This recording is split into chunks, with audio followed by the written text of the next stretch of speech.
Baptistes, j'ai pris les baptistes comme modèle des évangéliques, enfin non mais le plus représentatif, d'abord parce que le plus nombreux, alors d'abord parce qu'il y a un article pour les sœurs les pentecôtistes. Donc alors, il y a donc un article sur les pentecôtistes à part, je le signale, mais je mets quelques notes sur les ménonites, les libristes, les assemblées de frères, etc. Donc ça devrait paraître à l'automne, et c'est le sujet que nous avons maintenant cet après-midi. Bien, nous allons prier. Seigneur, tu nous connais par notre nom, chacun d'entre nous, mais tu sais que notre identité dépend aussi des relations que nous avons avec d'autres. Nous ne sommes pas seuls. Tu nous demandes de vivre avec des frères et des sœurs, avec d'autres hommes et femmes aussi. Aide-nous à bien comprendre ce que tu veux pour nous, à bien comprendre ce que nous devons être selon ta volonté, non pas pour nous en glorifier, mais pour mieux témoigner de ta vérité. Que ton esprit nous conduise dans ces moments de réflexion, que nous puissions unir l'humilité et l'assurance que donne ton esprit et ton amour. Nous t'en prions par Jésus-Christ. Amen. Alors, je pense que M. Taubois vous a remis un exemplaire de tous ces textes-là que j'ai sous les yeux.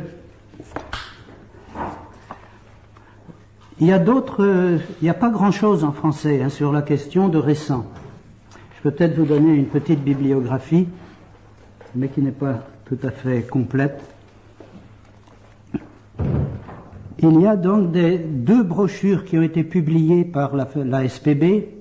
La première est une traduction du théologien Rauschenbusch, qui était d'origine allemande mais américain, qui est un peu libéral sur les bords, mais le texte c'est « Pourquoi je suis baptiste ?»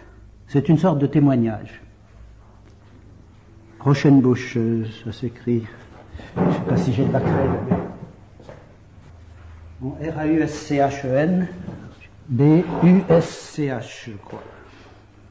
Et puis il y en a un autre de Michel Rousseau. C'est une brochure à peu près comme un cahier de l'école pastorale, un format un petit peu plus grand, qui s'appelle Le baptême évangélique. Un autre livre intéressant qui porte sur la première partie, au fond, de l'étude que j'ai faite, c'est les églises baptistes étant des églises de professants. C'est un cahier commun de Croire et Servir et de Christ seul, qui comporte les études apportées à un congrès de l'association d'églises de professants à Orléans en 1985, et qui a pour titre « Des églises de professants, pourquoi ?» Des églises de professants, pourquoi ? Et il y a plusieurs auteurs, dont Henri Blocher, Louis Schweitzer, Claude Batty et puis Paul Sanders, qui sera avec nous demain. Alors j'ai voulu l'amener, puis je ne l'ai pas retrouvé. Comme j'ai deux bureaux, je cherche dans un, il est dans l'autre. Du côté ménonite, les ménonites sont très proches de nous pour l'essentiel. Alors il y a la série des cahiers de... oui, il s'appelle... Cahiers de Christ seul. Oui, donc carnet, c'est Croire et Servir. Les cahiers de Christ seul, qui, à la différence des cahiers de Croire et Servir, ne sont pas orientés vers, au fond, la piété des chrétiens, mais plutôt vers une présentation de l'identité ménonite. Donc, je n'ai pas les titres en tête, mais si vous en avez, vous verrez, il y a un certain nombre de titres sur les ménonites, sur différents aspects de leur foi et de leur vie, de leur piété. Demain, vous aurez donc Paul Sanders sur l'histoire des baptistes dans le monde. Le seul ouvrage qui existe en français, c'est celui de Georges Rousseau, Histoire des églises baptistes, mais qui est malheureusement épuisé et difficile à trouver. Qui est d'ailleurs parfois un peu contestable parce que il est trop favorable, trop unilatéralement favorable. Mais enfin, ce qu'il dit est juste dans l'ensemble. mais il ne voit que le bon côté. Alors sur l'histoire des baptistes en France, Michel Taubois vous parlera. Il est en train d'écrire un livre, mais c'est ce qu'on pourrait appeler le présent prolongé. Il est en train de l'écrire depuis un bon moment. Il en a publié des extraits ou une approche dans Croire et servir il y a 5-6 ans par là, peut-être même un peu plus, 7-8 ans. Mais je crois qu'il a dû s'arrêter vers la guerre de 14. Le reste doit paraître dans le livre et vous pourrez lui demander quand, mais je ne suis pas sûr qu'il soit capable de vous répondre. Alors, je voudrais dire 2 ou 3 mots des brochures qui vous ont été données, peut-être qu'André Taubois l'a fait. Confession de foi et principes ecclésiastiques, ça c'est le texte officiel. André Taubois vous a dit un peu comment il a été adopté ? Il a été adopté au congrès de nos églises qui se tenait à l'église du Point du Jour en 1989. Après 7 années de travail, un groupe de rédaction, et puis alors il y a eu 4 ou 5 va-et-vient avec les églises locales qui ont proposé des modifications. Le groupe de travail s'est remis au travail.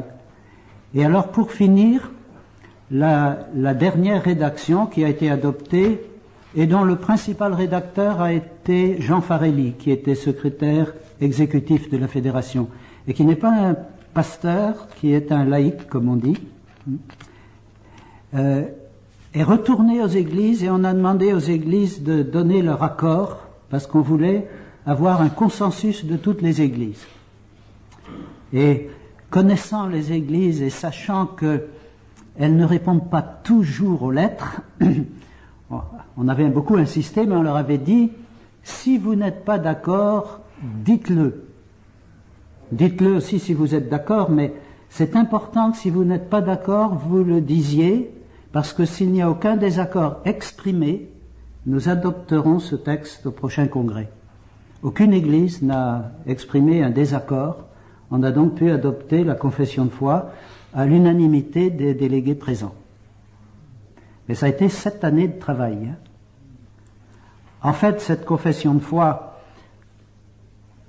a repris en partie l'ancienne qui datait de la fin du siècle dernier, qui avait été rédigée par Rubens Sayens, qui a écrit beaucoup de cantiques, mais dont le langage datait. On ne dit plus les choses comme ça. Et puis il y a des choses qui ne collaient plus tout à fait avec nos convictions d'abord et nos pratiques. Par exemple, l'ancienne confession de foi sur les ministères disait « Ceux des ministères qui sont venus jusqu'à nous, c'est-à-dire celui de pasteur et d'évangéliste, ben, ils en parlaient, mais des autres ministères, on ne parlait pas. » Alors on a légèrement changé ça. Ce texte-ci a été écrit donc par Nelson Thompson, qui est un baptiste canadien qui était secrétaire général de l'Union des baptistes du Québec. Enfin, ou des baptistes francophones du Canada. Et c'est un livre qui a été rédigé là pour le grand public, pour faire connaître les baptistes au monde qui les entoure. Il faut reconnaître qu'en France, les baptistes sont très très mal connus. Ils commencent à l'être davantage. Je crois qu'on peut dire qu'au cours des 20 dernières années, il y a un certain nombre de barrières d'ignorance qui sont tombées.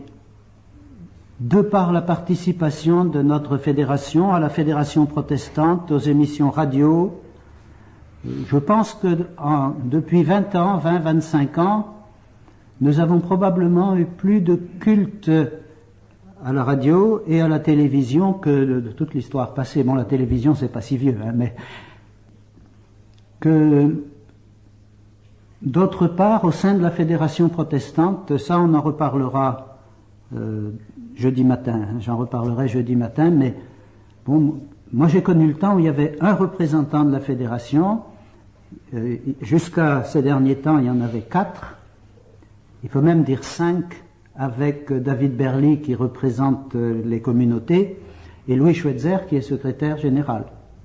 Maintenant ça change parce que le conseil de la fédération a diminué de plus de moitié en nombre. Alors il n'y a plus que 2 baptistes, mais tout le monde a diminué de la même façon. Et puis il faut dire, malgré les critiques qui nous ont été apportées, du côté du catholicisme, les conversations que nous avons eues avec le catholicisme, ça a aidé aussi à faire tomber des barrières. Et plusieurs d'entre nous, André Taubois, Louis Schweitzer, moi-même, et Henri Franz et d'autres encore, nous avons été invités dans des rencontres catholiques pour parler des baptistes. Et puis alors, il y a eu 2 numéros de la revue Unité des chrétiens. L'un, il y a un peu plus de 10 ans, je crois, et puis l'autre, l'année dernière, sur les évangéliques, les chrétiens évangéliques. Ce qui fait connaître le grand public catholique, enfin le grand public, n'exagérons pas. Hein. Les gens qui lisent ça sont quand même des catholiques engagés et déjà ouverts. Et que le catholique de base... mais enfin, c'est quand même une possibilité d'approche. Donc, nos églises commencent à être... Les gens ne tombent pas des nues encore, comme autrefois. Mais il reste que pour beaucoup de Français, baptistes, qu'est-ce que c'est? Une secte? Une secte américaine en plus, hein? Dire tous les défauts possibles et imaginables.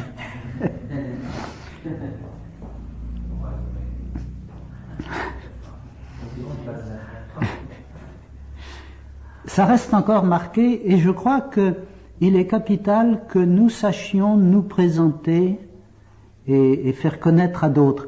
Mais c'est pas la seule chose, il est aussi important que nous sachions faire comprendre aux membres de nos églises pourquoi nous tenons à avoir cette étiquette baptiste attachée à l'idée d'église. Et nous espérons faire paraître une brochure un peu plus complète que ce que nous avons sur les églises baptistes, peut-être d'une 50aine de pages ou un peu plus, je ne sais pas ce que ça donnera, avec au fond la reprise des 2 articles que j'ai rédigés dans les cahiers, un article historique sur les baptistes dans le monde qu'André Souchon a déjà rédigé mais qu'il faudrait revoir un petit peu peut-être, un moment qu'il l'a fait, un autre sur les baptistes, l'histoire des baptistes en France, et un 3e un petit peu qui serait un regard sur la Fédération baptiste de France et puis un petit peu sur l'Alliance baptiste mondiale. Je pense que ce serait utile. Mais l'ennui, c'est que les gens qui doivent faire ça sont tous des gens très occupés, qui font aussi beaucoup d'autres choses à côté, et ça n'avance pas très vite. Un mot aussi sur la situation de nos églises. Quand j'ai commencé mon ministère, il y avait 20 églises baptistes en France, il y en a 102 et il devrait y en avoir 104 ou 105 au prochain congrès. Ce sont encore des chiffres très modestes, mais c'est une progression assez remarquable.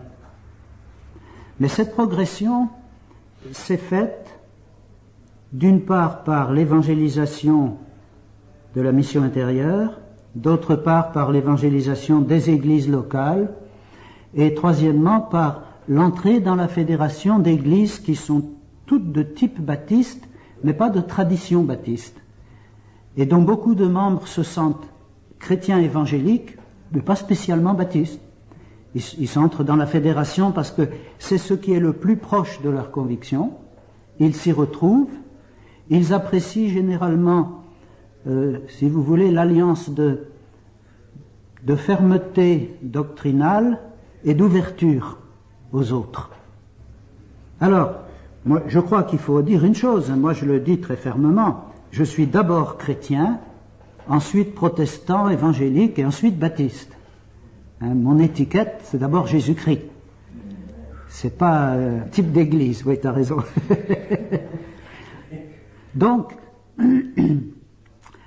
mais je crois que dans la grande famille chrétienne, dans le concert des églises chrétiennes, les baptistes ont un témoignage important à apporter et qu'ils représentent un type d'église qui est, me semble-t-il, particulièrement nécessaire dans le monde moderne. Pas très différent de certaines autres comme les ménonites, les libristes ou les pentecôtistes, mais avec certaines nuances. Les accents ne sont pas mis exactement au même endroit. Et je crois qu'il est capital pour les chrétiens de nos églises et pour le monde qui nous entoure que nous sachions comprendre pourquoi nous sommes baptistes. Ce qui était assez amusant tout à l'heure au comité de rédaction, c'est que la théologienne luthérienne qui écrit l'article sur les églises, sur le luthéranisme, elle commençait en disant, en citant Simone de Beauvoir, en déformant Simone de Beauvoir, qui elle-même déformait Tertullien. Tertullien avait dit, on ne naît pas chrétien, on le devient. Simone de Beauvoir, dans son livre sur les femmes, a dit, on ne naît pas femme, on le devient. Et Élisabeth Parmentier commençait en disant, moi aussi, je peux dire que même si je suis née luthérienne, je ne suis pas née luthérienne, je le suis devenue. Je l'étais de naissance, mais je le suis devenue par conviction. Moi, je pourrais dire la même chose, au fond, en tant que baptiste, parce que mon père était déjà pasteur baptiste, et mon grand-père avant lui. Mais pas mon arrière-grand-père. Mon arrière-grand-père était forgeron au Pays de Galles. Oui, c'est quoi? Mon fils ne dit pas que tu es le fils de ton père, mais surtout le fils de ton grand-père. Ah oui. Donc, je suis chrétien avant d'être baptiste. Mais malgré tout, je crois que ce n'est pas indifférent d'être baptiste. Ce n'est pas indifférent d'avoir une identité au sein d'une famille plus large. Et je crois qu'il est donc important que nous sachions montrer pourquoi nous sommes ce que nous sommes et nous croyons ce que nous croyons. Alors je ne sais pas si vous avez eu le temps de regarder un petit peu ces textes ou si vous avez bavardé avec André Taubois tout le temps. Ce que je souhaiterais au fond, c'est, plutôt que de continuer mon discours, c'est que vous me posiez des questions, qu'on ait un échange. Si vous n'en avez pas, je suis prêt à continuer à parler. Et vous pouvez prendre au fond n'importe lequel de ces textes. La confession de foi, c'est évidemment quelque chose de à la fois plus court et beaucoup plus complet. Si vous voulez, dans cette confession de foi, il y a la plus grande partie qui est commune avec les autres églises chrétiennes et surtout protestantes. Peut-être des nuances, mais ce que nous croyons au sujet de Dieu, les Saintes Écritures, il y a sans doute quelques nuances. L'homme, la chute et ses conséquences, Jésus-Christ, le salut, le Saint-Esprit, le retour de Jésus-Christ, la Sainte Seine, c'est pas spécifiquement baptiste. La partie sur les principes ecclésiastiques, il y a sans doute une plus grande proportion qui est baptiste. Par contre, les deux articles que j'ai écrits dans les cahiers de l'école pastorale, même si au début ils rappellent ce que nous avons en commun avec d'autres, ils mettent surtout l'accent sur ce qui est spécifique aux églises baptistes. Ce que j'aimerais aussi, donc nous reverrons ce sujet-là un peu plus tard, mercredi, c'est qu'on essaye cet après-midi de nous tenir aux deux premiers paragraphes du cahier numéro 20, c'est-à-dire des églises de professants et le baptême des croyants, essentiellement, cet après-midi. Et puis nous verrons la suite plus tard, pour ne pas tout mélanger, même si tout se tient en réalité. Alain m'a déjà fait une remarque sur le premier article, dont j'ai d'ailleurs tenu compte dans l'encyclopédie, mais j'aimerais qu'on puisse voir ça sous deux formes. Soit d'une part sur l'aspect théologique, biblique, si vous êtes bien d'accord avec ce qui est dit et la manière dont c'est dit, et deuxièmement sur un aspect plus pratique qui serait comment communiquer ça aux chrétiens et aux autres. Ce pourquoi. J'ai un peu essayé de le faire lorsque par exemple, j'ai évoqué mon expérience, je crois que je l'ai mise ici, de l'idée que tous les Français sont chrétiens. Non, je l'ai pas mis quelque part? C'est plutôt dans la réponse à la... C'est dans la réponse au livre, d'accord. Et ça, j'ai trouvé, moi, ça a été pour moi une expérience que j'ai souvent sortie à mes amis pédobaptistes, parce que j'ai des amis pédobaptistes. Pendant mon service militaire en Algérie, j'étais dans une unité de tirailleurs algériens. C'était la guerre d'Algérie, mais les 2 tiers des soldats de ma compagnie de la compagnie où j'étais étaient des Arabes, musulmans. Et alors un jour, j'étais simple soldat encore, on était dans le sud constantinois, dans une zone assez malfamée. Et dans la journée, quand on n'avait rien à faire, ce qui était une grande partie du temps, j'essayais de trouver un moment pour lire la Bible et prier. Alors je me retirais discrètement dans un véhicule militaire qui ne servait pas. Là j'étais tranquille, je lisais la Bible. Et puis un jour, mon sergent, qui était arabe, un musulman, m'a dit « Tu es le premier chrétien que je vois prier. » Je lui ai répondu « Mais tu connais beaucoup de chrétiens ?» Eh bien évidemment, tous les Français sont chrétiens. Alors je dis que c'est un grand mensonge. Lorsque l'Église catholique parle du peuple des baptisés, elle se moque du monde. Staline était baptisé, Hitler aussi. J'ai entendu récemment que parmi les jeunes recrues qui commencent leur service militaire maintenant, il n'y a plus qu'entre 5 et 10% de baptisés.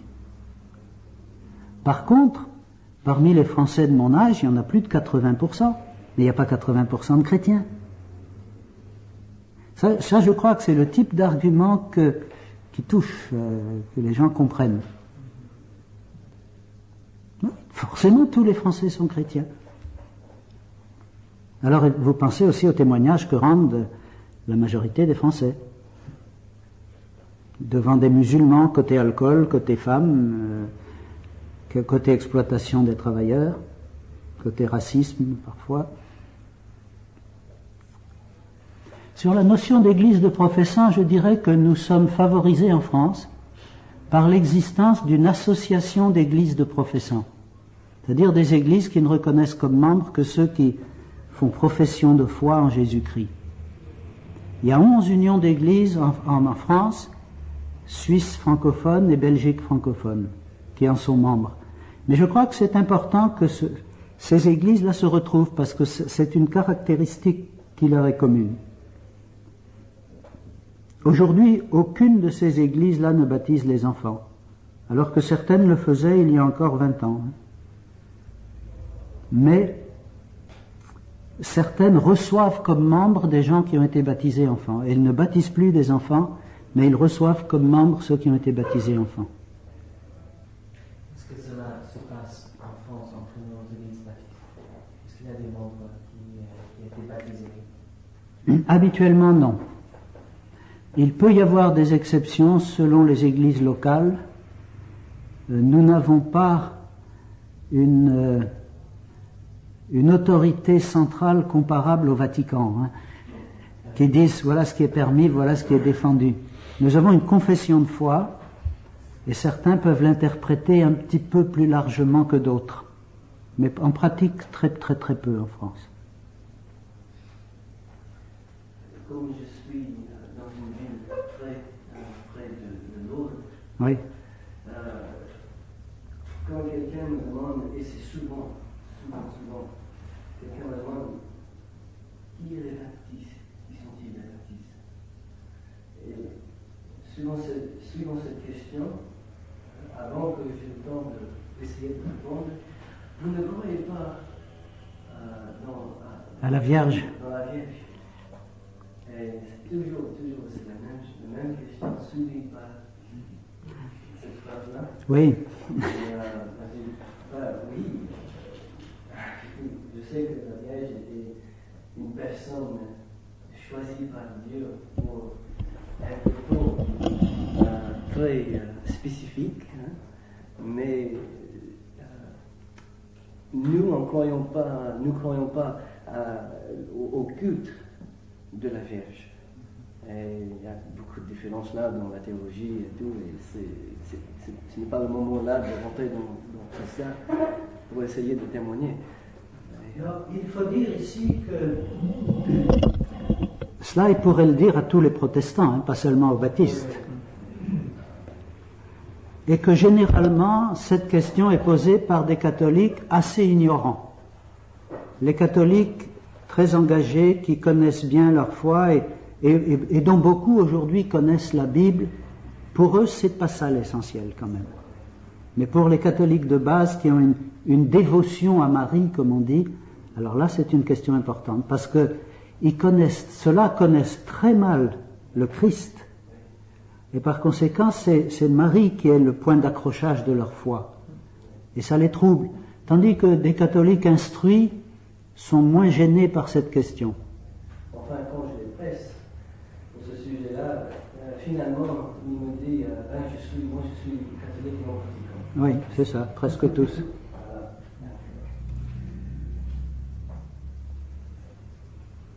Moi, je me souviens d'un ami de lycée qui venait au culte de temps en temps, et un jour il m'a dit, au fond, la différence entre vous et les catholiques, elle est simple. Hein? Pour vous, la Vierge, Marie n'est plus vierge puisqu'elle a eu un enfant. Ce qui est un peu simpliste.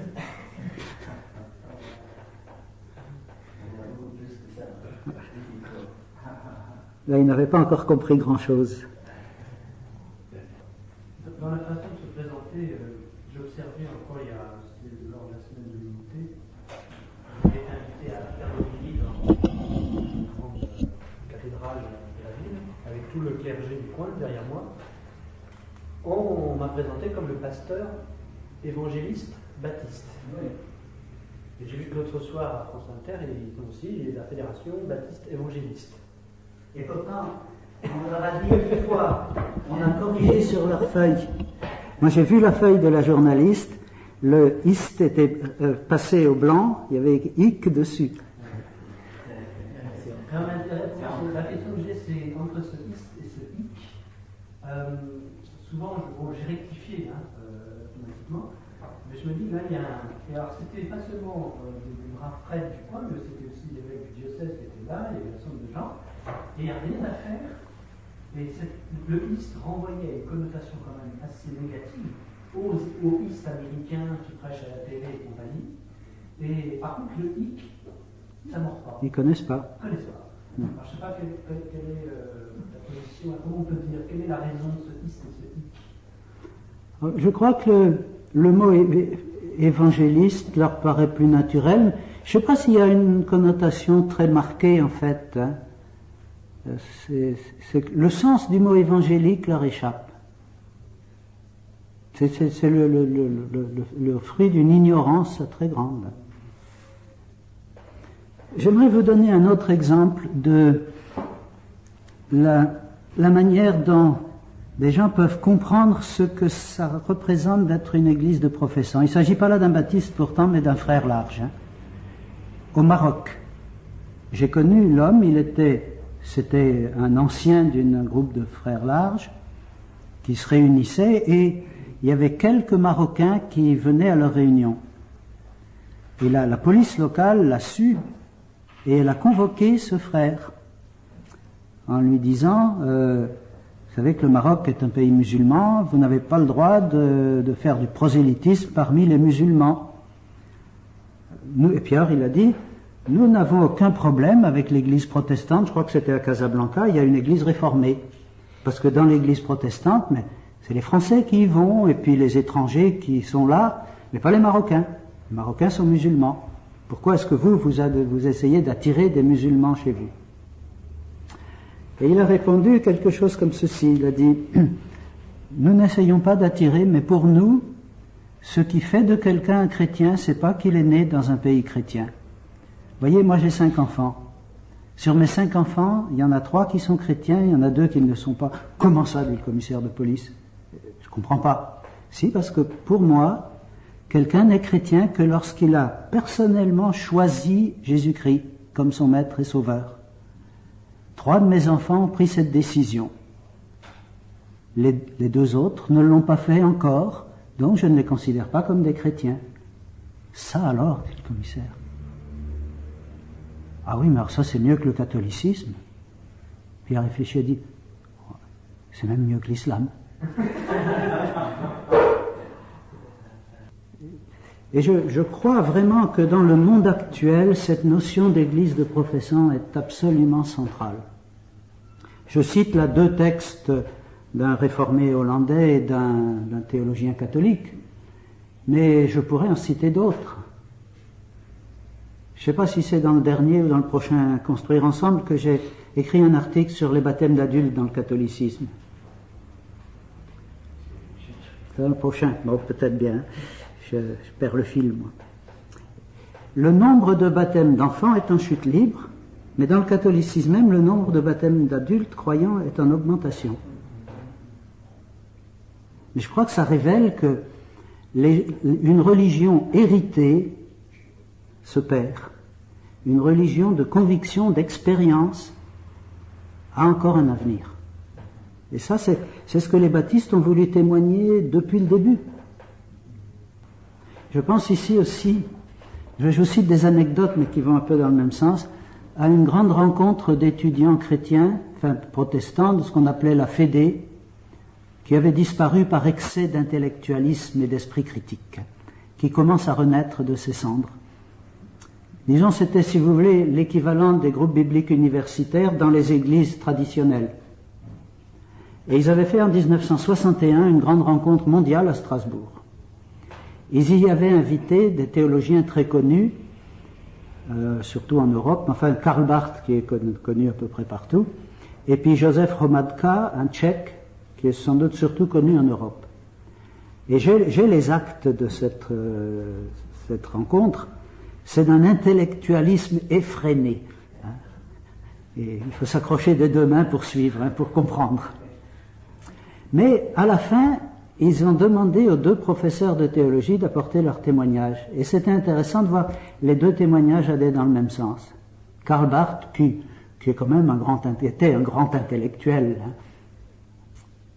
a dit « J'ai entendu ici des choses très élevées.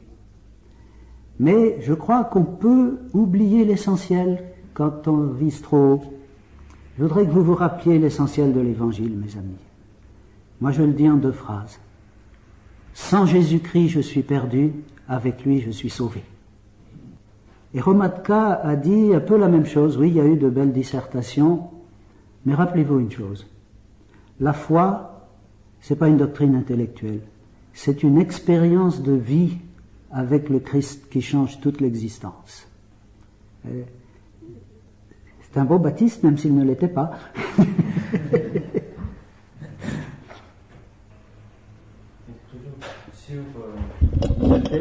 J'ai lu une petite polémique que Claude Batty avait entamée avec nous. Oui.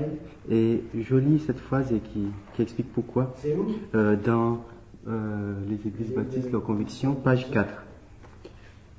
Il dit « Nous ne demandons pas aux candidats au baptême d'adhérer à une liste de doctrines ou de réciter un catéchisme, mais nous leur demandons quelle est leur expérience chrétienne pour le baptême. » Et Claude Batty trouvait que c'était trop subjectif, qu'on baptisait les gens plus en fonction d'une expérience qu'ils ont vécue que sur la confession de la foi que les églises partagent, Jésus-Christ est Seigneur, et qu'il y avait un accent trop fort chez nous sur l'expérience personnelle au détriment de la confession de foi communautaire de l'Église.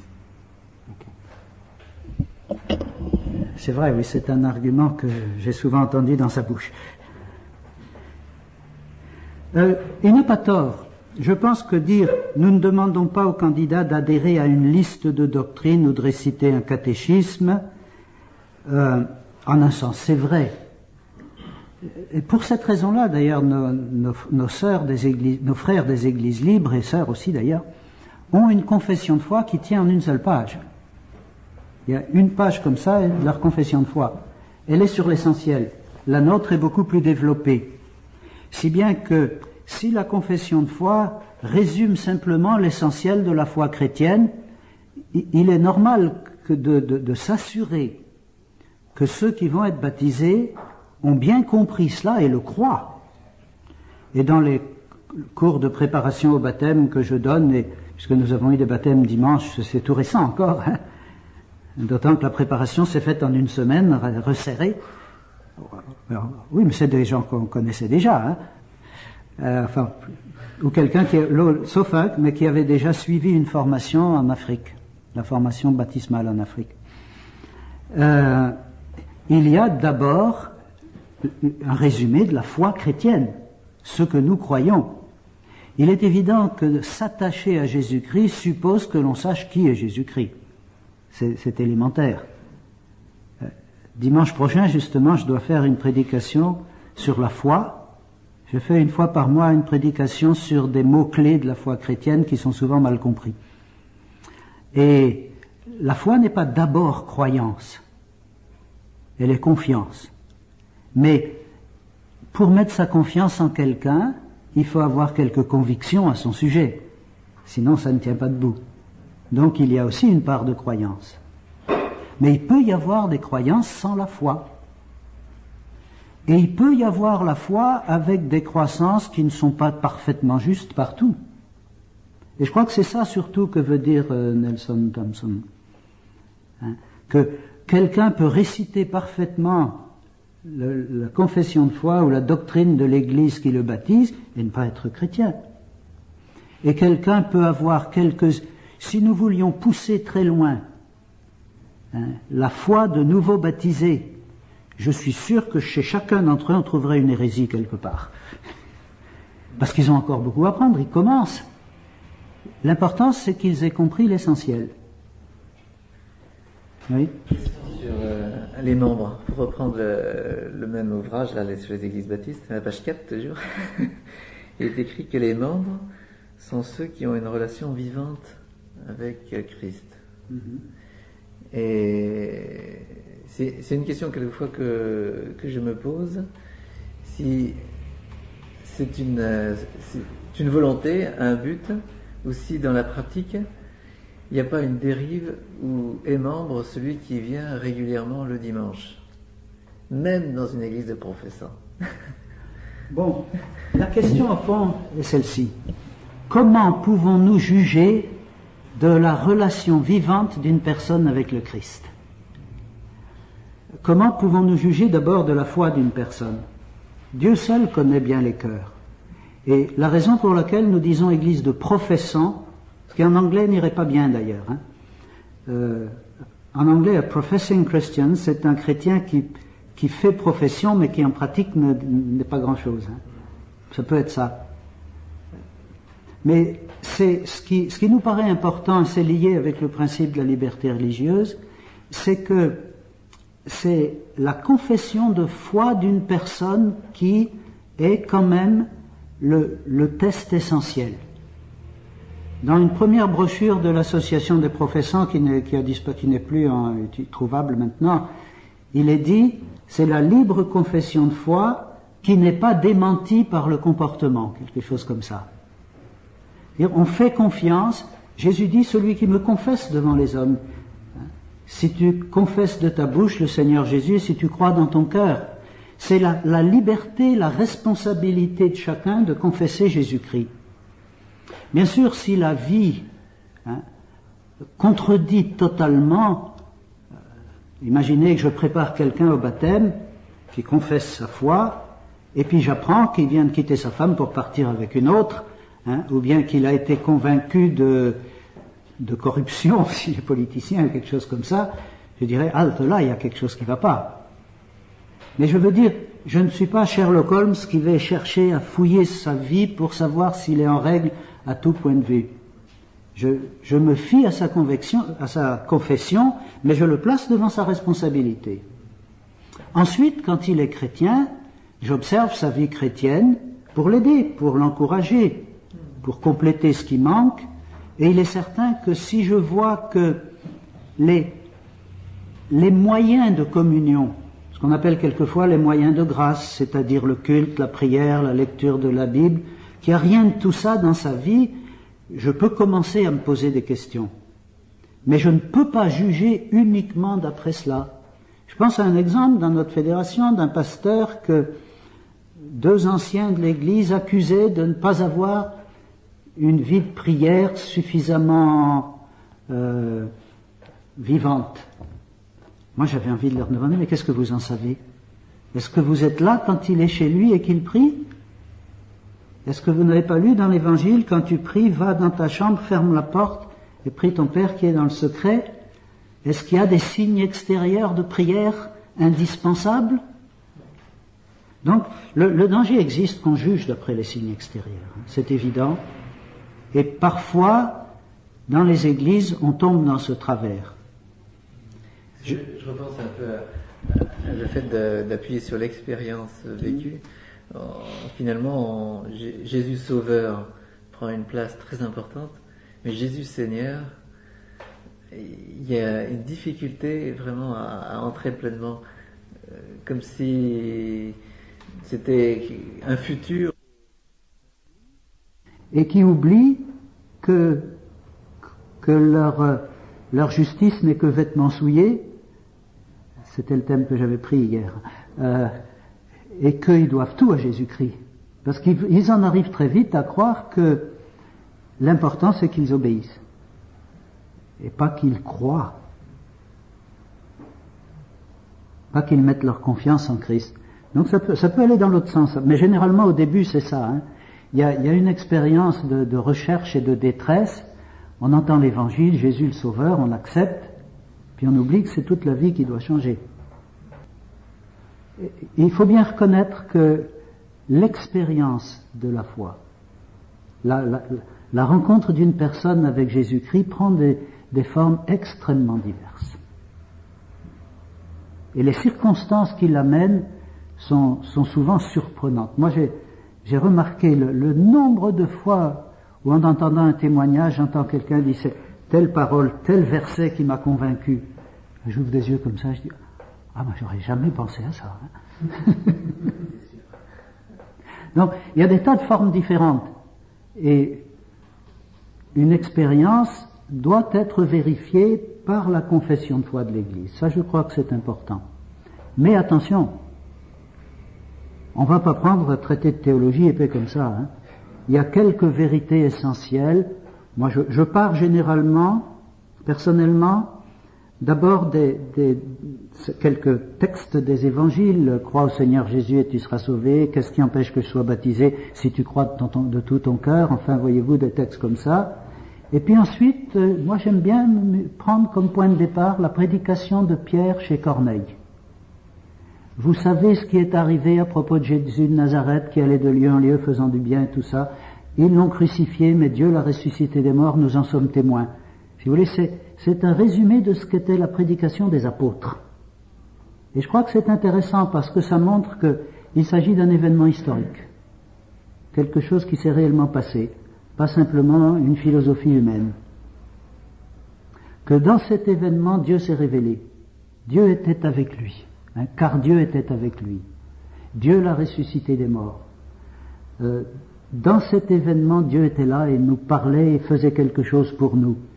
Et à la fin, Pierre dit, et puis tous les prophètes attestent que ceux qui croient en lui reçoivent le pardon de leurs péchés. J'aime bien partir de ce texte-là parce que c'est court et ça dit des choses essentielles. Et puis je me base quand même sur une prédication solide. C'est pas mes idées à moi. C'est Actes 10, 34 à 43. Et à partir de là, donc, la personne du Christ qui est centrale, Dieu était en Christ, et c'est notre salut qui a été accompli. Et vous êtes invités à le croire. C'est généralement le schéma que je suis pour les préparations au baptême. Mais il pourrait y en avoir d'autres, hein. Le Nouveau Testament en abonde. J'ai des problèmes en ce moment avec 2 Corinthiens 17. Je relis un peu ce qu'on vient de dire sur cette confession de la foi justement. Donc ce qui suit, oui, j'avoue que je suis troublé parce que je me dis, voilà, des chrétiens qui en principe devraient être une nouvelle créature. Bon, on sait que les petits diablotins là-haut travaillent dur aussi, mais quand même. Tu sais, l'autre dimanche, je prêchais sur afin que vous croissiez, si vous avez goûté que le Seigneur est bon. Et je citais une lettre que j'ai reçue d'un ami chrétien, un homme que je respecte beaucoup, pour qui j'ai beaucoup d'affection, qui, dans sa circulaire de Nouvel An, disait, bon, les gens nous demandent comment ça va, on peut dire, nous sommes réjouis, le Seigneur nous fait du bien, mais, dit-il, je me pose des questions.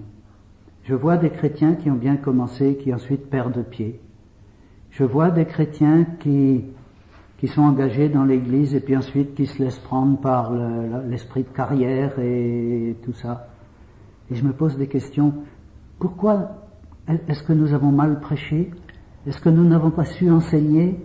Qu'est-ce qui fait que tant de chrétiens qui commencent bien ne persévèrent pas?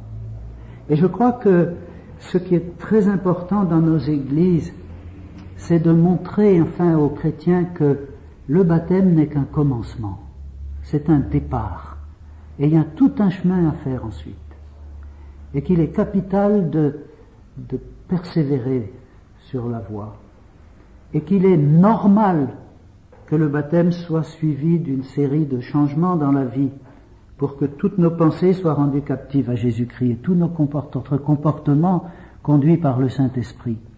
Je crois que c'est souvent ce qui manque dans les églises de type évangélique qui mettent l'accent sur la conversion de départ et qui laissent un petit peu de côté la suite.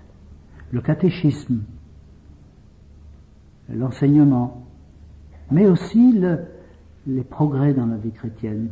Les Ménonites ont essayé de traduire en français le terme anglais de discipleship. Et ils ont traduit discipula, mais ça marche pas en français, ça passe pas. Une vie de disciple, pourrait-on dire. Mais c'est une vie de progrès. Et je crois qu'il faut bien faire comprendre aux chrétiens, la préparation au baptême devrait être le début d'un enseignement plus approfondi. Et un enseignement pratique qui montre que toute la vie doit passer sous l'autorité de Jésus-Christ. Et je pense que nous sommes un peu faibles souvent dans ce domaine. J'ai essayé de le dire dimanche parce que j'ai pris en fait comme thème, comme texte, vous vous êtes dépouillé du vieil homme et vous avez revêtu l'homme nouveau. Mais je prends ce texte souvent dans Colossiens 3 parce que vous avez, ensuite Paul dit, vous avez revêtu l'homme nouveau qui se renouvelle à l'image de celui qui l'a créé. C'est-à-dire qu'on peut retomber s'il n'y a pas de la part de l'Église un enseignement, mais aussi, je dirais, un encadrement, un accompagnement, et de la part du chrétien, une vie de communion avec le Seigneur. Ça, je pense que c'est souvent le point faible, justement, c'est que on retombe facilement dans la religiosité. C'est-à-dire, si je pratique ma religion, c'est ok avec Dieu. Je vais au culte, je lis la Bible, je prie de temps en temps, je fais ce qu'il y a à faire, je donne des sous à l'église, bon, ça y est. Pour le reste, rien n'est changé. C'est le risque, c'est évident. Est-ce que dans ce sens-là, on peut faire une religion? Si tu veux, la vie de piété dans chaque église a sa couleur propre. Chez nous, nous attachons quand même pas mal d'importance à la participation à la vie de l'église, au culte. On est un peu moins exigeant pour les réunions de semaine parce que les gens n'y viennent pas de toute façon, ou il y en a moins qui y viennent, alors on ne veut pas être trop découragé. À la piété personnelle, la lecture de la Bible personnelle, la prière personnelle, on insiste quand même généralement beaucoup là-dessus. Au soutien financier de l'Église, généralement on insiste pas mal aussi.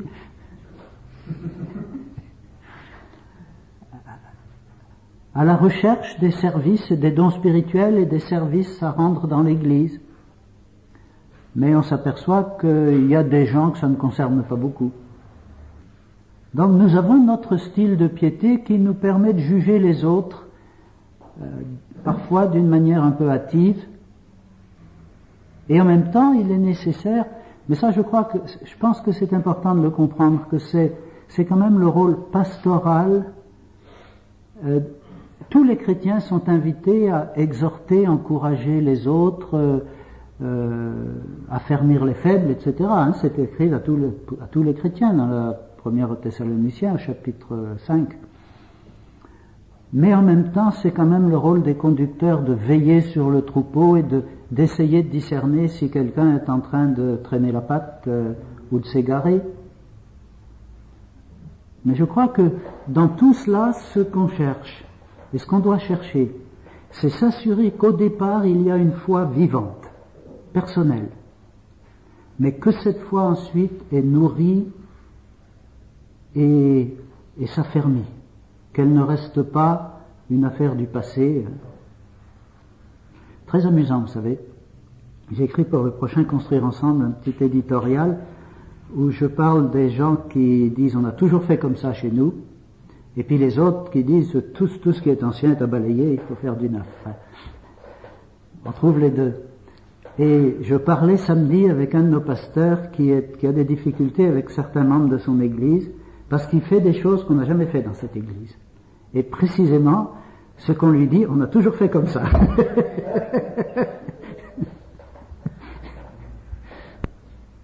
Nous jugeons un peu à la lumière de ce qu'on a toujours fait chez nous, ou de ce qu'on fait chez nous. Et je pense que c'est un aspect important du ministère pastoral de connaître les chrétiens pour pouvoir juger s'ils ont besoin d'être repris, besoin d'être aidés. Et peut-être, dans certains cas, ça oblige à poser la question, est-ce qu'il était passé par une véritable conversion? Parce qu'il peut se tromper et nous tromper de bonne foi. Il y a des gens qui disparaissent complètement. C'est une des tristesses Je dirais que notre système d'église de professants et de baptême des croyants n'offre pas une garantie absolue. Il offre quand même une plus grande garantie parce qu'il place les gens devant leurs responsabilités. Mais il y a aussi du déchet chez nous. Mais il y en avait dans l'Église ancienne. Paul écrit « Démas m'a abandonné par amour pour le siècle présent ». Ça arrivait aussi. Et dans l'Évangile de Jean, à un moment, il est dit, à partir de ce moment-là, plusieurs de ses disciples cessèrent de le suivre. Et c'est pour ça qu'il faut périodiquement reposer à tous les chrétiens la question que Jésus avait posée à leurs disciples à ce moment-là. Et vous ne voulez pas aussi vous en aller, peut-être pas aussi brutalement, parce qu'il pourrait prendre ça pour un encouragement. Et moi j'aime bien la réponse de Pierre, pour moi c'est un des textes clés de ma foi. À qui irions-nous qu'à toi, tu as les paroles de la vie éternelle. Je crois que ça c'est vraiment il y a des moments où ma foi a pu être ébranlée, mais j'ai toujours pu dire ça. Et je crois qu'en se raccrochant comme ça, on est sûr de tenir. La semaine dernière, un vieux missionnaire qui avait en Afrique, en Algérie, bien bourlingué, et me disait, jeune homme, dans nos églises, il y a encore beaucoup de chrétiens à évangéliser et à convertir. Si, j'ai beaucoup aimé sa remarque. Ouais. Il y a du vrai en un sens, sauf que si on prend le verbe se convertir au sens de départ de la vie chrétienne, ou bien ils ne sont pas chrétiens, et alors ils sont à convertir, ou bien ils sont chrétiens et ils ne sont pas à convertir dans le sens du demi-tour de départ. Par contre, ce que nous oublions quelquefois en utilisant le verbe se convertir, c'est que ça veut dire simplement se tourner, se retourner, faire demi-tour. C'est que si au début de la vie chrétienne, il y a donc un demi-tour indispensable, mais ce demi-tour, ça peut être en épingle à cheveux pour quelqu'un. C'était assez intéressant d'entendre un des témoignages d'une jeune fille allemande qui a essayé de se faire admettre chez les punks, elle a teint ses cheveux en bleu et tout ça, et puis elle n'avait pas le bon genre apparemment, ils n'en ont pas voulu. Et puis grâce à une amie chrétienne, à ce moment-là, elle a entendu l'évangile et s'est convertie. Bon, mais c'est quand même un demi-tour assez radical. Mais pour moi, ou bien comme le dit Madame Billy Graham, elle dit, moi je ne sais pas exactement à quel moment, quelquefois le demi-tour il est comme ça. Mais il faut qu'à un moment, il y ait un départ dans une autre direction. Seulement, une fois qu'on est parti dans cette direction-là, ça ne veut pas dire qu'on marche en ligne droite. Parfois on s'écarte et il faut à nouveau se retourner. Et je pense que c'est dans ce sens-là que Jésus disait à Pierre, quand tu seras revenu, quand tu seras converti, affermis tes frères. Personnellement, je crois que c'est comme ça. Surtout que c'est pas le verbe épistréphène qu'emploie Jésus à ce moment-là, mais c'est simplement le verbe stréphéine. se tourner. Donc je crois que dans la vie chrétienne, il y a des repentances nécessaires, et je crois que repentance et conversion vont toujours ensemble.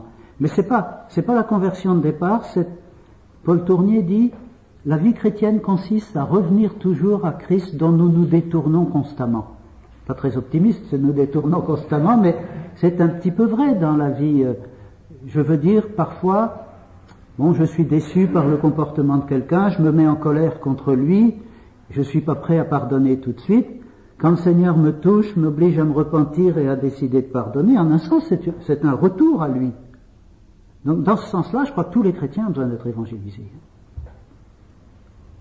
Constamment, toute notre vie, nous avons besoin de réentendre l'Évangile qui nous permet de croire que même si nous nous sommes entêtés dans une mauvaise voie, le Seigneur nous pardonne et nous permet de revenir. Au contraire, même il nous invite à revenir. Luther disait, la première de ses 95 thèses, quand notre Seigneur et Maître Jésus-Christ dit « repentez-vous », il veut dire que la vie chrétienne est une vie de repentance continuelle. Et il y a une phrase que je cite souvent de Péguy, le poète français, « Rien de ce qui est spirituel ne pousse comme les pommes de terre. » Mais tout croît par mort et résurrection successives. La mort du vieil homme, faites mourir le vieil homme, dit Paul à des chrétiens. Aux Colossiens, il dit, vous vous êtes dépouillés du vieil homme et vous avez revêtu l'homme nouveau. Et aux Éphésiens, il leur dit, faites mourir le vieil homme. Les deux ne sont pas contradictoires, mais le mouvement qui a commencé doit se poursuivre. On dit quelquefois, et ça aussi c'est un test que nous pouvons voir un peu extérieur, on sait quand quelqu'un est vraiment converti, quand son portefeuille est converti. Ouais. Mais on pourrait dire aussi quand sa vie de famille est convertie. Je pense à un homme qui est réellement converti, pourtant qu'est-ce qu'il a fait comme bêtise depuis sa conversion? Parce que c'est un impulsif. Il réfléchit pas, il fonce. Et voilà un homme qui était vraiment converti, il a été baptisé, il était zélé pour l'évangélisation. Et puis il est venu avec sa femme dans un camp de jeunes que je dirigeais avec leur petite fille. Et vis-à-vis de sa fille, il avait un comportement d'un égoïsme invraisemblable. Il avait besoin d'être converti dans cette attitude-là. Je ne sais pas où il en est parce que je ne le vois plus depuis des années. Dans ce sens-là, je pensais à ce qui disait, vous chez les évangéliques, il avait bien compris, les évangéliques, vous auriez un peu intérêt à vous protestantiser. Et chez nous, nous aurions un peu intérêt à devenir un peu plus évangéliques. Alors, la remarque c'était il y a quelques années, là, quand j'étais à Strasbourg, à la fac, et il y a quelques temps, quelqu'un m'a fait le sens contraire. Il a dit, moi les baptistes, je trouve que vous êtes quand même un peu trop protestants. Il faut vouloir chercher la crédibilité à l'extérieur, vous êtes un peu trop protestantisé, mais cette génération-là, ça va encore. Mais monsieur le pasteur, dans quelques années, les petits-enfants, la génération qui viendra par la suite, est-ce que eux aussi ne deviendront pas des églises de professants historiques? Je crois que le danger existe. Ce qui nous garde, c'est d'abord le fait que la conversion est quand même prêchée. Les enfants de nos églises sont invités à se convertir, c'est pas automatique. Et je vois que beaucoup d'enfants de familles chrétiennes il n'y a pas de baptême automatique chez nous. Ça garde un petit peu quand même. Mais il n'y a aucune forme d'église, aucun catéchisme, aucune doctrine bien léchée, bien exprimée, ne garantit que quelqu'un persévérera dans la foi. C'est sa relation à lui et au Seigneur, mais l'Église peut aider à cette relation. L'Église nourrit, entoure cette relation, l'encourage, le fait marcher avec d'autres. Tout seul, il s'arrêterait peut-être. Il y a quantité de chrétiens qui, dès qu'ils décrochent de l'Église, décrochent du Seigneur. Enfin, très vite. Je pourrais poser une question un peu parallèle. Oui. Dans le baptême, on se pose la question actuellement concernant des jeunes adolescents qui paraissent avoir une foi sincère, mais je dirais encore non éprouvés. La question que je me pose, c'est si je baptise ces jeunes adolescents qui ont un zèle pour le Seigneur, qui veulent être baptisés, qui le demandent, qui suivent les cours de préparation, etc., qui semblent avoir bien compris et qui n'ont pas encore passé la cape de la crise, comme on dit, de l'adolescence. Est-ce qu'en 5 ans, on ne va pas retrouver ces jeunes en dehors de l'Église avec forcément un mauvais témoignage pour le baptême? Alors, est-ce qu'il y a des conseils pour ces jeunes qui demandent le baptême? Moi, je ne connais pas de solution passe-partout qui soit certaine. Je pense que dans certains cas, il est possible de le faire, dans d'autres, mais quand il y en a plusieurs à la fois, c'est difficile de faire le tri entre eux. Moi, je serais plutôt enclin à leur demander d'attendre à cause des autres, à cause du témoignage auprès des autres. Je pense à un moment dans l'église où mon père était pasteur, on avait un groupe de jeunes bien vivants, donc moi j'avais déjà été baptisé, quelques autres aussi, mais il y en a quelques-uns un peu plus jeunes que nous qui ont demandé le baptême. Et il y a eu comme un entraînement qui s'est fait, si bien que pratiquement ils ont tous demandé le baptême. Bon, maintenant, en voyant les choses avec recul, on s'aperçoit que certains n'ont pas tenu. Peut-être ça a été le désir tout à fait inconscient de faire comme les autres, ils étaient sincères. Ma fille est membre d'une église qui est de France Mission, c'est pas une église baptiste de nom, mais enfin ça l'est en fait, à Rennes, et le pasteur maintenant baptise des enfants très très jeunes, comme font souvent les Américains d'ailleurs, les églises américaines. Et alors certains membres de l'église, dont elle d'ailleurs, ne sont pas très d'accord. C'est difficile, je reconnais, mais bon, j'ai une autre fille qui un jour, dans une réunion d'évangélisation pour enfants, a fait une profession de foi en Christ, mais ça n'a pas tenu. Alors je me dis, l'enfant étant influençable, est-ce que il ne vaut pas mieux, malgré tout, justement, laisser le temps éprouver sa foi? C'est un peu la même chose, c'est vrai d'ailleurs, quand un adolescent, une adolescente devient amoureux. Il faut que le temps éprouve le sentiment. Parce que, il me semble que dans la foi, il y a 2 aspects qui sont étroitement liés. Il y a la confiance en Jésus-Christ. Je me remets à lui, je crois qu'il est mon sauveur, je lui fais confiance. Et ça, un enfant peut le faire très jeune, et d'une manière authentique. Je lui remets ma vie. Mais il y a un deuxième aspect qui est important, c'est « suis-moi », c'est le suivre, c'est l'engagement, c'est lui faire assez confiance pour le suivre. Et c'est pour ça que André Chouraki, le maire adjoint de Jérusalem, dans sa traduction de la Bible, traduit foi par adhésion, une adhésion à Jésus-Christ.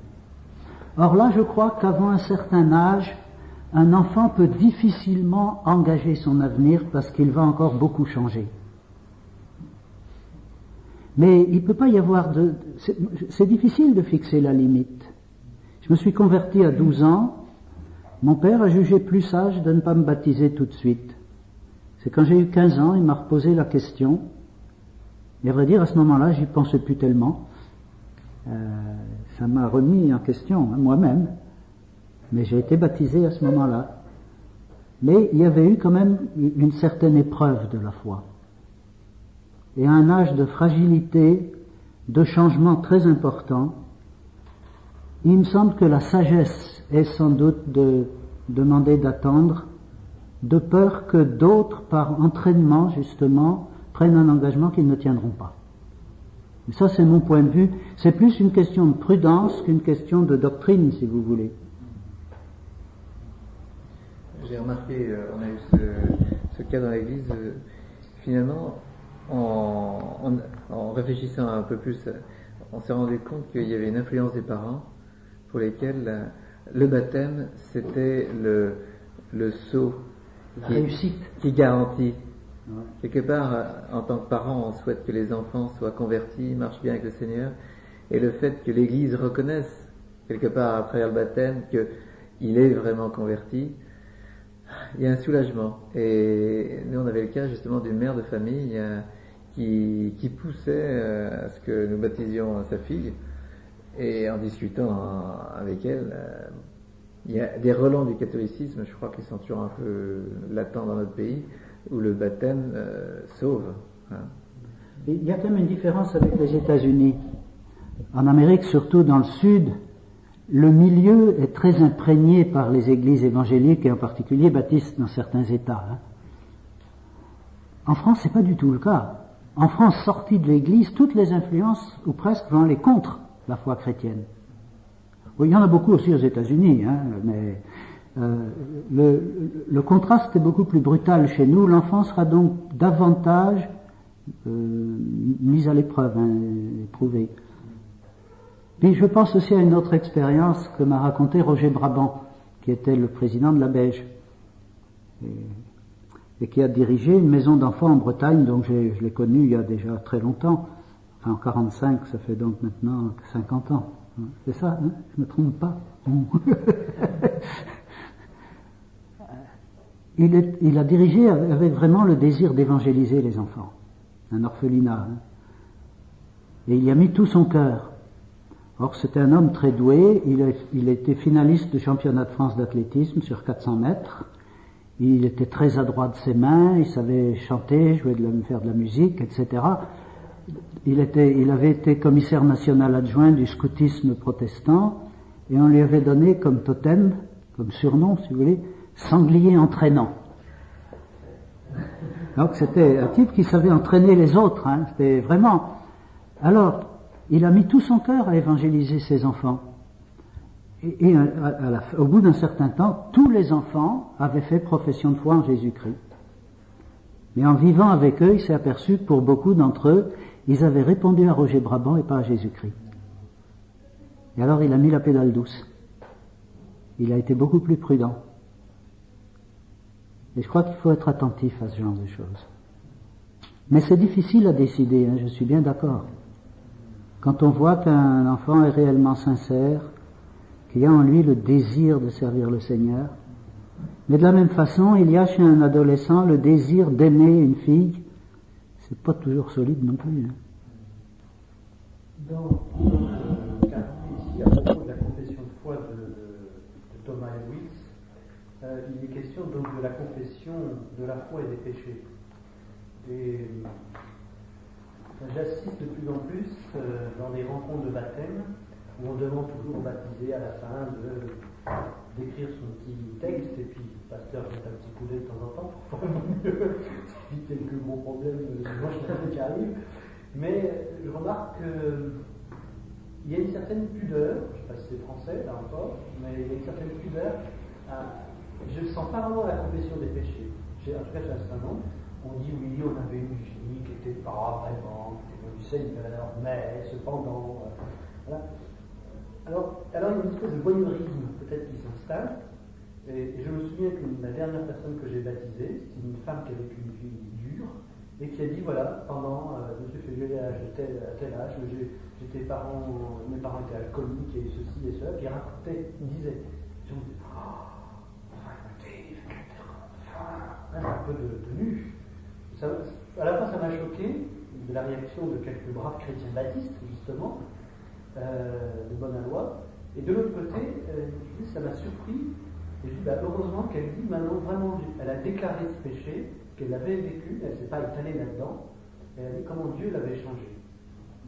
Oui, une chose qui m'a frappé dimanche en entendant, je les avais déjà entendus la veille, mais enfin, les témoignages des 3 baptisés ici, c'est que justement, il y avait une confession des péchés dans leur témoignage. Alors que je n'avais pas insisté particulièrement là-dessus dans la préparation, mais c'était vraiment des témoignages de délivrance. Et c'était pas non plus, même cette fille avait été punk, son père était alcoolique aussi, tu sais, j'ai raconté un peu ce genre d'histoire, mais sobrement. Et je crois que il y a vraiment l'idée que avant Jésus-Christ, ma vie était ratée. Et l'un d'entre eux, pourtant, il avait une très bonne situation. C'est un type qui réussit dans son métier. C'est un métier qui brasse de l'argent. Il est à la bourse, il travaille à la bourse. Est-ce que par rapport à la confession du péché, catholique par exemple, la confession oculaire, il n'y a pas là encore des lignes de résurgence présentes de ne pas confesser, ne pas dire publiquement. Dans nos églises, je n'ai pas l'impression que nous avons cette confession des péchés publique. Le peuple entier dit son credo. Même dans nos églises, on est parfois très discret là-dessus.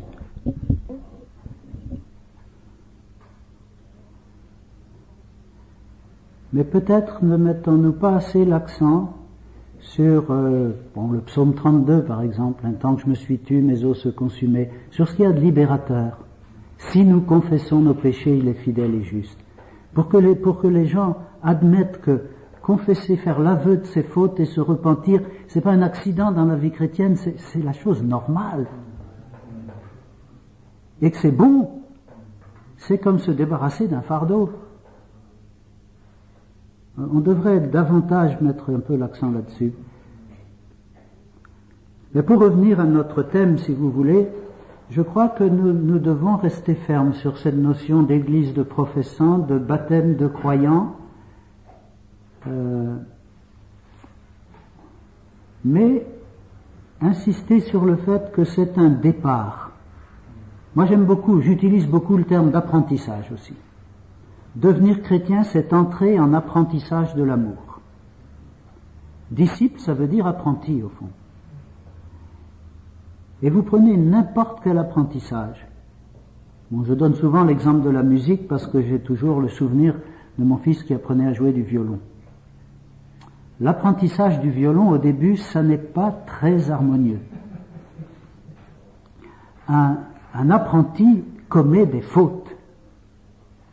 Le maître est là pour les lui montrer et pour les corriger, pour l'aider à mieux faire.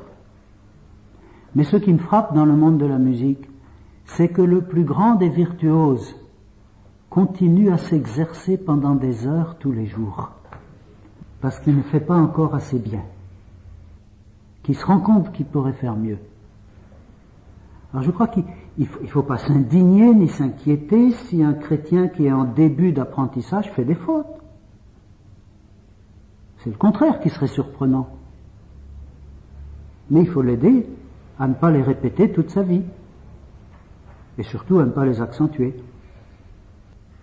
Et ça, je crois que c'est certainement un des points faibles un des pièges possibles de notre conception de l'Église.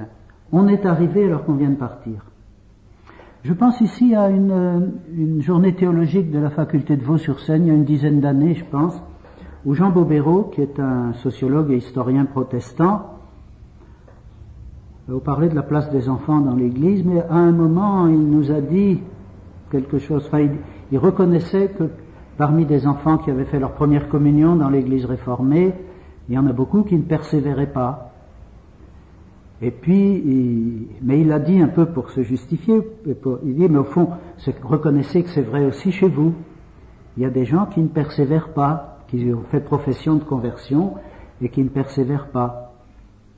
Mais je dirais qu'il y a deux différences. Dans le premier cas, parce qu'on baptise moins maintenant, mais un peu indifféremment tout le monde, c'est l'Église qui prend la responsabilité de ce désaccord entre le baptême et la vie. Parce qu'elle baptise des gens sans savoir vraiment s'ils sont attachés à Jésus-Christ. Comme nous leur demandons d'exprimer librement leur foi, c'est eux qui prennent la responsabilité. Nous ne les forçons pas à être baptisés. Ils doivent le demander. Autrement dit, ça ne veut pas dire que l'Église n'a aucune responsabilité dans l'affaire, mais chacun est placé devant sa liberté, devant sa responsabilité. La deuxième chose qu'on peut dire, je l'exprime comme ceci. C'est une chose de commencer une marche avec le Seigneur, de trébucher, de tomber, de le décevoir en chemin, tout en gardant l'intention, la volonté de continuer avec lui. C'en est une autre que de le renier et de l'abandonner. Je dis la même chose. Quand j'ai épousé ma femme, je me suis engagé, si vous voulez, à la rendre heureuse. Ça ne veut pas dire qu'il n'y a eu aucun moment dans notre vie commune où je l'ai rendue malheureuse. Il y a eu des moments où mon amour a peut-être cédé le pas devant la fatigue, la colère, que sais-je encore, où je n'ai pas tenu pleinement mon engagement. Mais je n'ai jamais tourné le dos à cet engagement. Si vous voulez, il y a une décision qui engage toute la vie, même si à chaque moment de la vie, je ne suis pas forcément fidèle à cette décision, mais je n'ai jamais tourné le dos à cette décision. C'est quand même mon but, mon objectif, ce qui donne un sens à ma vie, de suivre Jésus-Christ.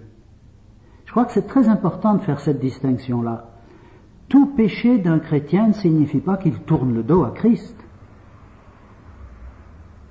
C'est pour ça, je crois que Paul fait la distinction à Timothée lorsqu'il dit si nous sommes infidèles, il demeure fidèle, car il ne peut se renier lui-même.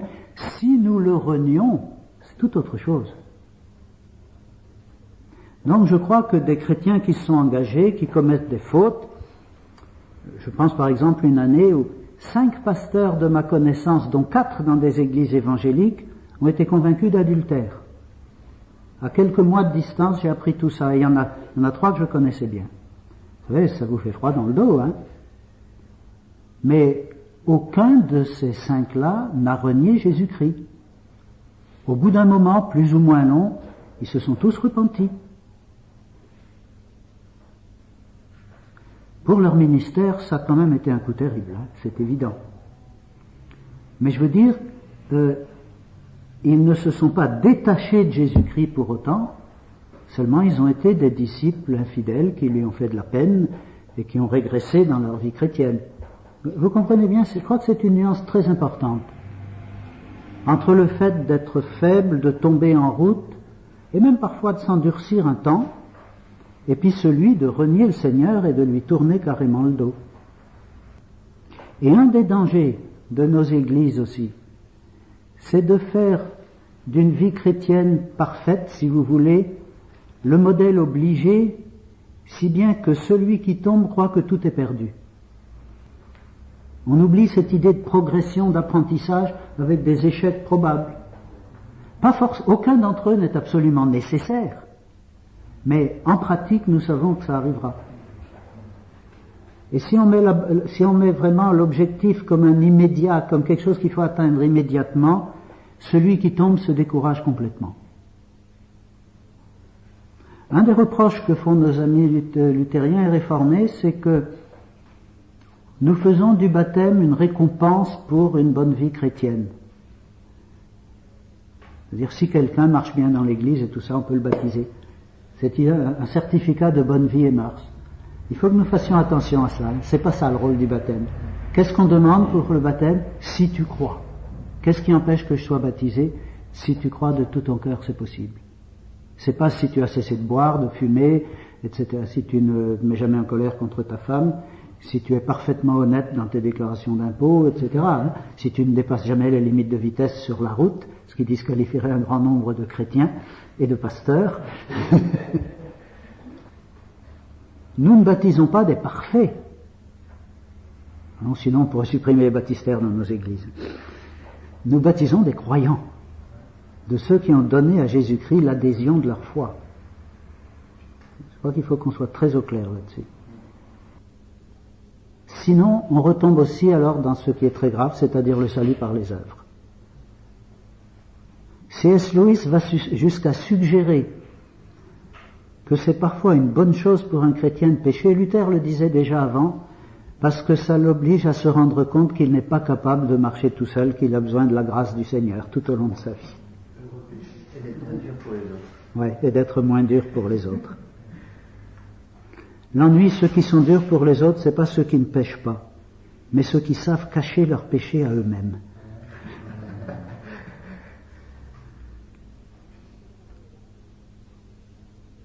Mais on va peut-être s'arrêter là pour cette période-là. Donc c'est Jean-Pierre Dassonville qui sera avec vous. Dans les sessions courtes, je m'efforce d'assister à presque tout. Dans les sessions longues qui se répètent tous les 2 ans, vous comprendrez que je n'éprouve pas le besoin d'être là tout le temps et de réentendre tous les 2 ans les mêmes choses.